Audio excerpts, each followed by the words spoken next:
Before this video starts, I asked one thing only.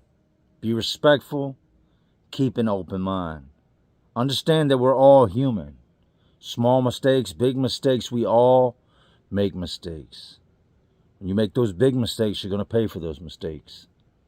That's what today's story is. This is Woody and Woody's road to redemption. A man that messed his life up, messed up bad. He's now home and looking to make amends.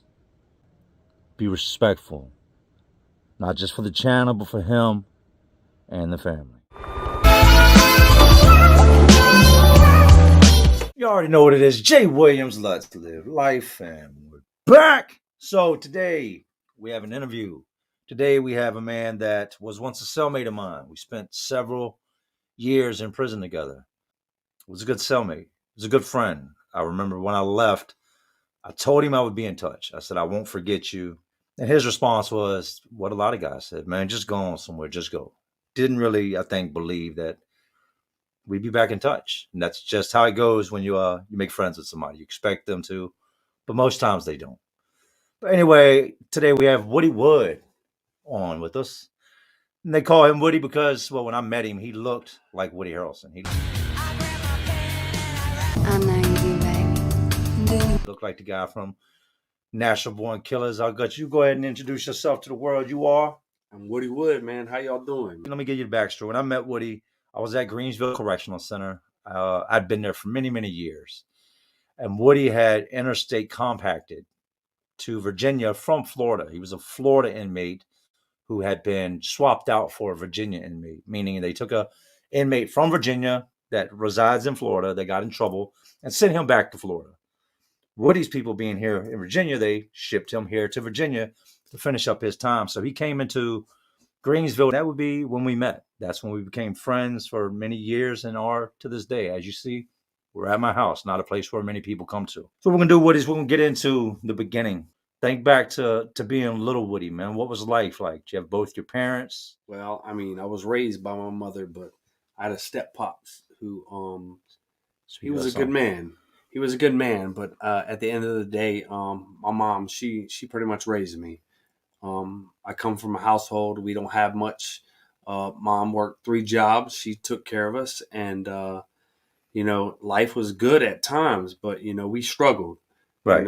I was from an area in Hampton that was just, riddled with poverty. Somehow we survived. Right. Life was good. Were you a good kid? Would you say you were a good kid or a bad kid? I mean, I was a good kid up until about 12. 12. I hit the streets running. I was a latchkey kid. A what? A latchkey kid. What's a latchkey kid? A latchkey kid is that your mom gives you a key and, you let yourself in and out and she's at work. Right. And at the end of the day, you fend for yourself when you get home from school. You fend for yourself. Right.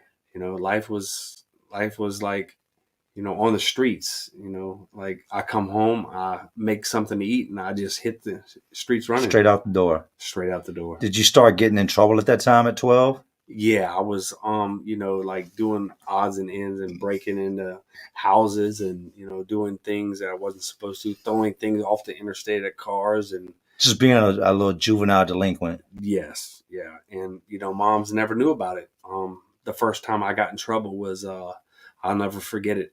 Mark, he was with us, and there was this McDonald's that had just been built right there on Mallory Street, and behind it was Cameron Projects, and we had went back there and there was a dead body in the water. So like we were trying to like kick it to see if he was alive, being like little kids. Mm-hmm. And the police came, and I remember I went home and got my dad's Polaroid camera. So we went around the Cameron Projects and I took pictures of it. Oh, so man. The police seen it and like they ran up on us and stuff. And that was my first like, interlude to interaction. Interaction with being like, I got put on probation and, the whole 9 yards. That was my first record right there. I think I was like 12.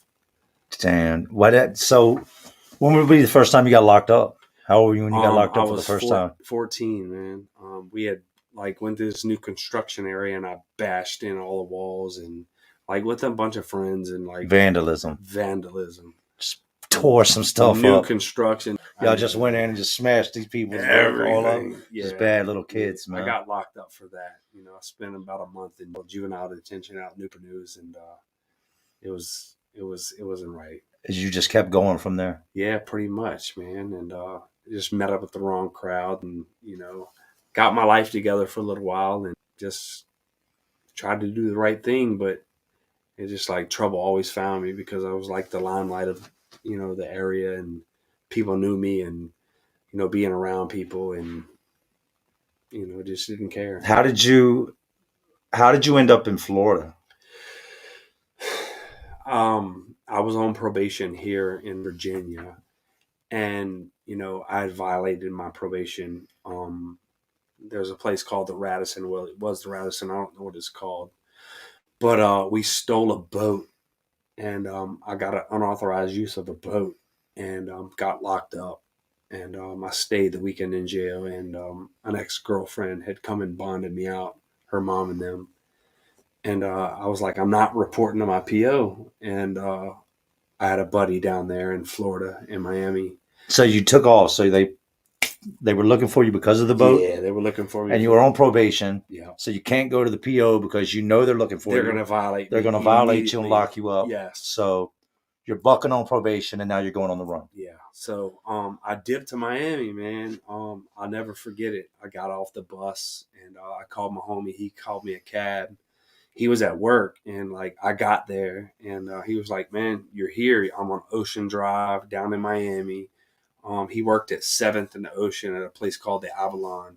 He was like, "Man, do what you want to do, man. Like, here's like $500, man. Just go do what you want to do." I went down to a place called Wet Willie's and got a margarita, and I went out on the palm trees and sat on the beach and drank this, and I was like, "Okay, I'm here. What am I going to do?" From there, it was just like, I was low key. I stayed in the house all day, didn't come out until night. Avoided everything that I could, just because of the police situation. Yeah, trying to stay off the radar. There was lots of police out there at any given time, so like I just steered clear away from everything. Would come out at night and just rip and run the streets at night and sleep all day. So you're on the run. So you're clearly not working a job. You can't work a job. Mm-hmm. What are you doing for money?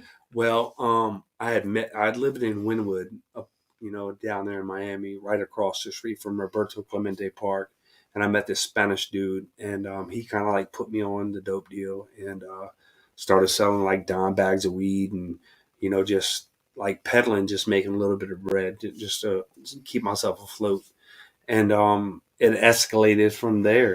It was good. It was fun. It was exciting. Would ride the tri-rail up to Lauderdale. We would boost. We would just like do everything we can and come back at the end of the day and sell everything to the strip clubs. We would steal everything from women's underwear to perfume to, just make a living. And anything that had a dollar value. Anything. And like, it was just, things just went so fast down there. And like, at the end of the day, you'd have fucking $800 in your pocket, and it committed a dozen different crimes. Yes. It was a fast life, but like it was my life then, because I didn't want to go back to Virginia, because I know if I go back to Virginia, I was going to get locked up. But being down in Miami, it was a different lifestyle. It was a different venture. It was a whole different atmosphere. It was like being in another country, because there was such an eclectic variety of people down there. You had the Haitians, you had the different type of Spanish, you had the regular white people. It was totally different. You can go in different areas and it would be like a different time zone. It's a different world from Hampton, Virginia. Way different. Had you really ever been outside of Hampton? Not really, no. So Miami was definitely just a sensory overload. It was a lot fun. going on. It was a lot going on. You're on the run, so you have no real responsibility. You're just living life on the edge, day to day, do what you got to do, hustle to get by. Yeah. What led up to you finally getting locked up? I had met this guy and, his girlfriend. And at that time, I had already surpassed like peddling marijuana. I had dealt and dabbled in dope game, heroin. And, he snorted coke. He did it. He did his own thing. Mm-hmm. And at the end of the day, I had my connects. I was doing what I was doing. I got good with him and I got comfortable with him. So it was like, he would buy dope for me. We would get high. I would get high with him. He would buy it. I would get high. No shame in what I Right. do. It is what it is. And he racked up a bill. And, at the end of the day, like I kept letting it go on and on and on and on. And he would avoid me. He owned his own company, so his money was good. So he had money, he just didn't want to pay you. He was trying to duck paying you. Exactly. It's not like he just didn't have it. He had it, just didn't want to pay the debt. Exactly. So he thought the things that we did together accounted for what took place. Mm-hmm. I couldn't never catch him. But one day I caught him. I was on the strip of Miami. I caught him. And at that day, I was like, look, man, you got to pay. Like, I need that. I need that money. I got to live. I need it because, like, I'm down and out. Like, I'm on one of them days where, like, I have nothing. And so how much money are we talking? Like 6 bands. Like, I needed that because I have nothing. Like, at that point in time, like, the guy that I was living with, him and his wife, like, they were going through some turmoil. So, like, it was just bad. I had gone to the point where, I had took from him. Mm-hmm. I took his money out of his pocket while he was asleep. Right. And I, like, to this day, I feel so bad for that. Right. Like, and I'm back in contact with him and like, I've been paying him back. Right. Like those are the things that like I deal with like internally. Mm-hmm. But at the end of the day, we went back to his place, man. And, we, conversed, whatever the case may be. And like, I remember I was drinking. I just got so like caught up in the moment. And like my brain just started like thinking like, what am I going to do? Like, I just can't let this dude think like I'm some He's still not sucker. paying you. No, it's like you're at his place. Yeah. You know he's got the money, and he's still not giving you your money. Just give me something. Like, dude, I'm like down. I don't even think I got $20 in my pocket, bro. Mm-hmm. Like, I already got to have it. Mm-hmm. You know what I mean? Like, I'm grinding every day. So, like, my first thing that I do in the morning is just try to get myself. Were you sick at this point when you were there with him? I mean, no, I wasn't sick at that point, at that moment. Mm-hmm. But, like, at the end of the day, like, it's going to get to that point. Mm-hmm. So, like, I need to get my money because, like, it's coming. That. Yeah, I have to have that. So, like, all these different things are coming through my brain. And I'm like, what am I going to do? So, I remember, like, I went in the kitchen and I got a beer. It was a Bud Ice. I'll never forget it. I just snapped, man. And I hit him with the bottle, like a full bottle of Bud Ice. And from there, like, I just blacked out. And I remember, like, coming back to and like he's there on the ground and it's just me looking at him and I'm like, what did I do? From there, it's just like I can't leave him like this because he's going to tell on me, and I did what I did. And do I regret it? Yeah, right. I do. I've talked to you a lot about it. I do. I really do, because like that ate me up for many years, because like it's something you don't forget. You don't forget what you do. Like, there's incidents in your life that it's just like, you can forget about it. You can suppress it. You can do what you got to do. Think about that every day. Right. How I could have avoided, what I could have done. But I was at a point in my life where, things just wasn't going right. You were afraid he was going to call the police on you. Yeah, if I would have left him like that, I could, I would have been gone for real. But what you actually did was take a small situation and turn it into he took something small and took it to a whole new level. Had he called the cops, you would have been out of prison 20-some years ago. Yeah, I would have been. Yeah. But out of fear of him calling the cops, you said, I can't let this man be able to get to a phone. So I can't. I couldn't. Took it to the next level. Yeah. And what happens after that? After it happened, like I did search his house, and under the chair that he was sitting at was a 9mm. And, I thought about it. I was like, damn, I could have lost my life at that moment. Mm-hmm. He could have got to that. But I did ransack his house. I did, because I was looking for money, and there was money in the drawer. I took it. At that time, I didn't have a vehicle. I took his vehicle to get away from there. I just went on the run. I went to Key Largo, down there in the Key West, and I laid low for a few days. And I called my buddy that I was living with, and he was like, look, bro, they're looking for you. Of course, I have a record. They found fingerprints, and now I'm a person of interest. And so I start thinking, like, what am I going to do?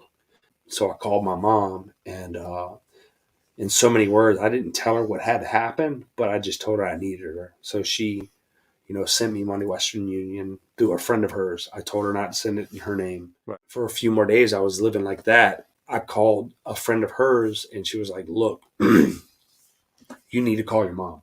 And I'm like, no, I'm not calling her. She's like, look, you need to call your mom. So I called mom, and she was like, look, the police were here. They laid me on the ground. And they were like, look, you need to turn yourself in. And I was like, I can't. She's like, no, you have to. I was like, I'm not going in there by myself. How old are you at this point? 23. I called a lawyer. I'm like, look, I don't have any money. I don't have anything to give you, but I need your help.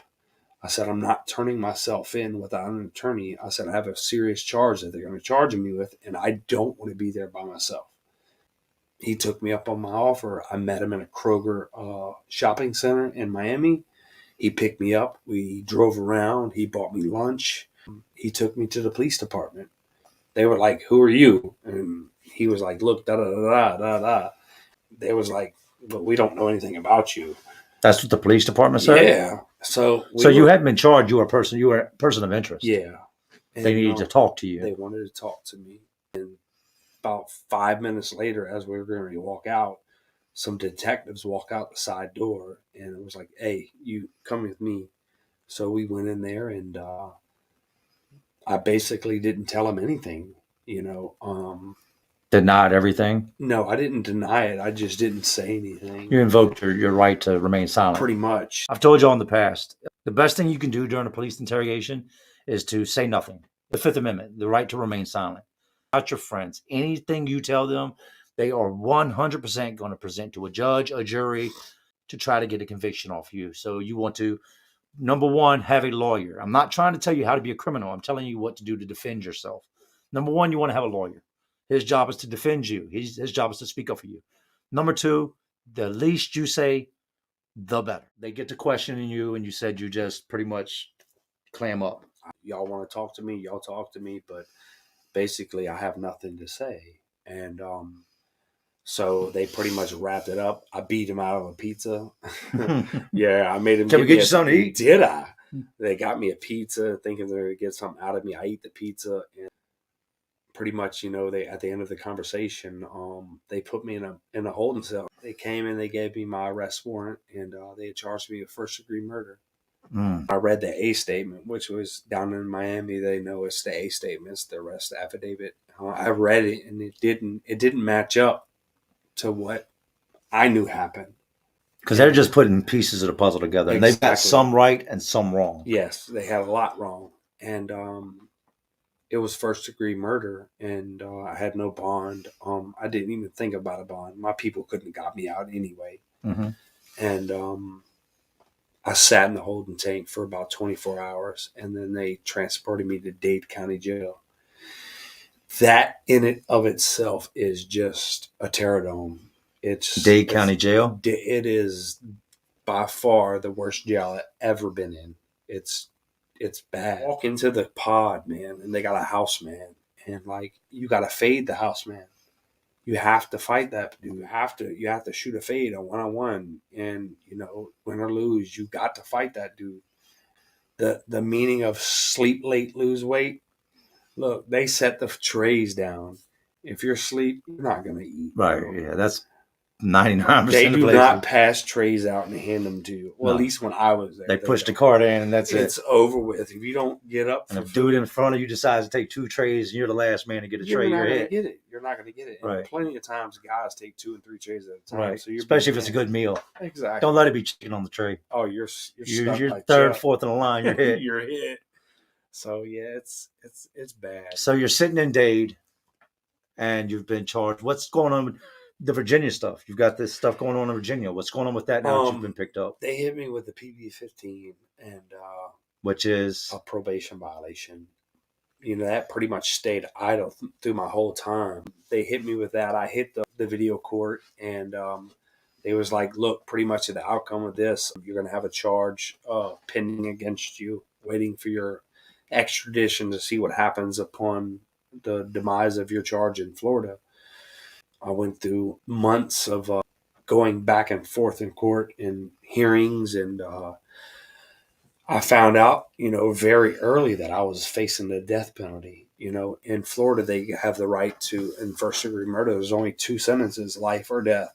The prosecutor, Hillia Katz, I'll never forget that lady's name. She was pushing for the death penalty on me. Your lawyer came and told you this? Yeah, because they assigned me a court-appointed lawyer. So the lawyer you walked in with, after you turned yourself in, he walked off? Yeah, he was gone. I didn't see him anymore. But he did do the decency of walking you in? Yeah, he did. He helped me out because, he kept, interrupting and, no, he's not saying anything. And I just sat there, and, no. And he would look at me and I would, no. I answered the basic questions of who I am, where I'm from, what I'm doing in Miami. And basically, that's all they got out of me. When I found out I was facing the death penalty, man, it was a whole another ballgame. Like your whole reality just comes to a focus point, and it's like you went from when am I going to get out to yeah, these people might kill me. Exactly. Like I might die. Yeah, I might lose my life behind what I've done. Yeah. A life has been lost, and now there's a good chance mine is going to be taken for what I did. Yeah, the pod that I was in. Literally, I was there was probably maybe one only other white guy in the pod. But every single body that was in there either had a punishable by life or a murder charge. Everybody was in there for that. It's a crazy environment. It was rough. It was bad. Everybody's stressed out. Everybody's going to court. Yeah. Future's uncertain. It was rough, man. So then they're going to come at you. Next step with that, whenever you're facing something like that, one of two things is going to happen. They're either going to start coming at you with pleas, and if they have a really strong case, a lot of times they won't come at you with pleas. The fact that you didn't speak to them essentially is probably what kept you off of death row. You know that, right? Had you given them a statement, I'm sure they would have 100% pursued the death penalty. Yeah. How did you get out of, what was it that took place that got you around the whole death penalty?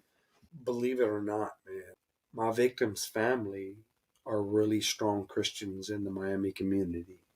And his cousin is a pastor at a church. And when they found out that I was facing the death penalty, they went to the prosecutor themselves and was like, look, we know he did what he did. And they pleaded, and I found this out later. They pleaded with the prosecutor not to seek the death penalty. It was because of them that I didn't get a death penalty sentence. They went to the prosecution and said, that's not what we want. No, they don't want that. They don't believe in that. And they fought for that. And I thank them for this day. Come to find out, they fought that. They didn't want me to get a life sentence. They wanted me to have a chance. When I got out, they knew I made a mistake. They knew the lifestyle that he lived. It wasn't perfect, but they knew that a situation happened. And in that situation, it was because of the lifestyle that he lived, I lived, and it combined, it clashed, and it happened. It's because of them I'm here. Had you spoken to them while all this was going on? I didn't speak to them until I was sentenced.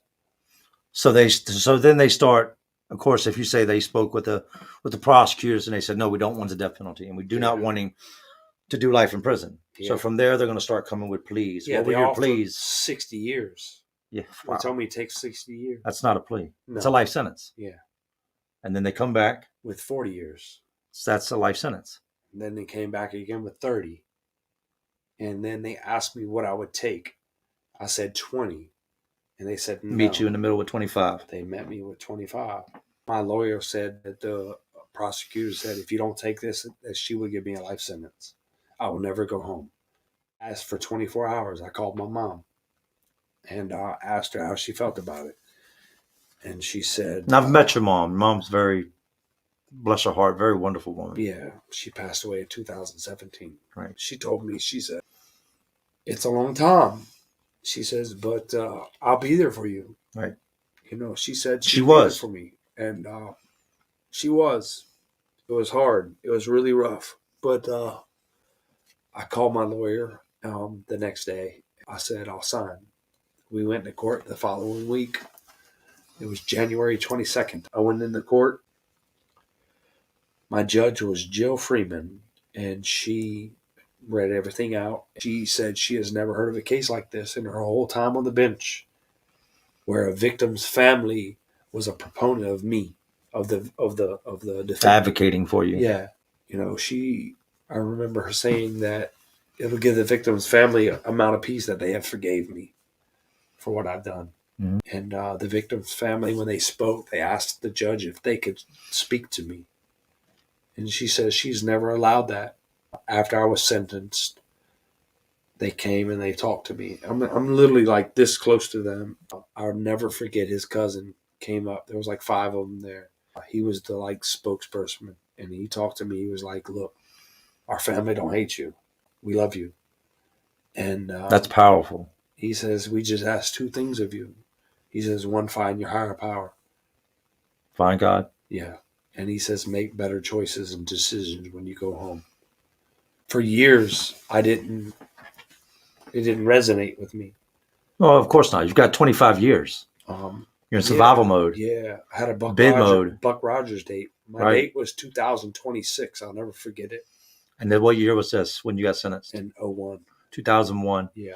And your release date's 2026. Yeah. So I'm thinking to myself, I'm like, life is just over for me. I surrounded myself in Florida prison system. So you left the jail. You got sentenced. Yeah. You've been given 25. You go back. Now you're going to head up Florida Reception Center, right? Yeah, I went to Dade County, South Florida Reception Center. And from there, I went to a place called DeSoto. How was DeSoto? It was gladiator school. It was on. It was on. They had 4 pavilions right in the middle, and like each pavilion was a different country. It was a different country. You had the Colombians, you had the Haitians, you had the... You're starting off with a fresh 25 years, and here it is. People called me Virginia there. Yeah. It wasn't Woody. They would call me Virginia. It was like, VA, what's up? I mean, I fit in. I was a chameleon. I didn't have a place like they do. I didn't live in a neighborhood that they lived in. I just fit in where I got in. I made friends and, counterparts, and, I did what I had to do. How many different prisons were you in? Because every time I talk to somebody from Florida, it seems like they've been to just a dozen prisons. They transfer you on a whim. It doesn't matter. Like in Florida, you could be at a prison you don't like. They call them non-psych camps.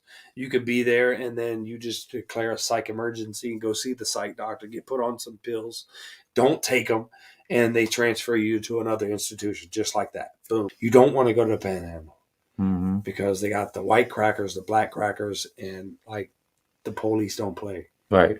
They will stomp you in the mouth. I let everybody know, because people hear the word cracker and they automatically think they think with a racist mindset. Oh, you're talking about white people. You're talking about white people. Let them know what a cracker is. A cracker is the police. That's what they call the police is a cracker.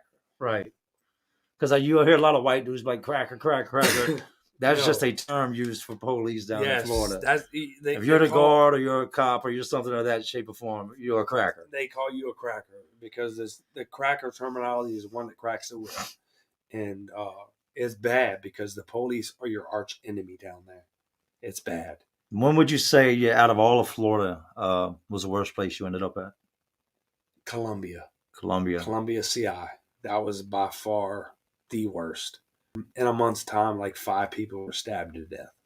You can Google it now. There was guns on the compound when I was there. And when were you there? I was there from like 2005 to 2010. Well, you told me about a jar with gold teeth. Gold teeth, Lake Butler. You told me this in 2010. Yeah. And I would hear this on YouTube when I got out. I heard somebody talking about it. I think in 2020, they talked about this jar where guards had been knocking dudes' teeth out. And I thought back, I was like, Woody told me they had a jar with gold teeth in the reception area when you got to Lake Butler, where the officers were at. They had jars that sat up there, and they had gold teeth up in there in them jars. On display for everybody to see. Yes. Like, we would knock you out and put it in a jar. Yes, they would. Treasure hunt. They would. And like coming up slugged up, we're going to get some of those. Especially because there's so many beautiful women that work there. Like if you look at the woman wrong, you can't even really look in North Florida. You can't even look the women in their eye. You have to ask permission. You know, it's treacherous, man. You can't look at them. You get caught looking at a woman, you're gonna get beat.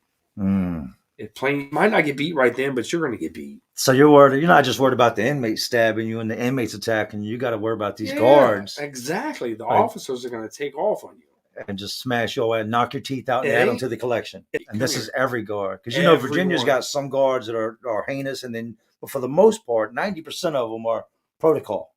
Yeah, pretty much. Florida, you're saying they're just savage. Like you're not gonna have no good guard. It's bad. How did you end up? Let's go through the whole process. How much time did you do in Florida before you would transfer to Virginia? 9 years, 3 months. 9 years, 3 months flat in Florida's system. And then exactly. How did you end up in Virginia? You concocted a plan because they didn't just send you here. No. You came up with a plan. I did because it was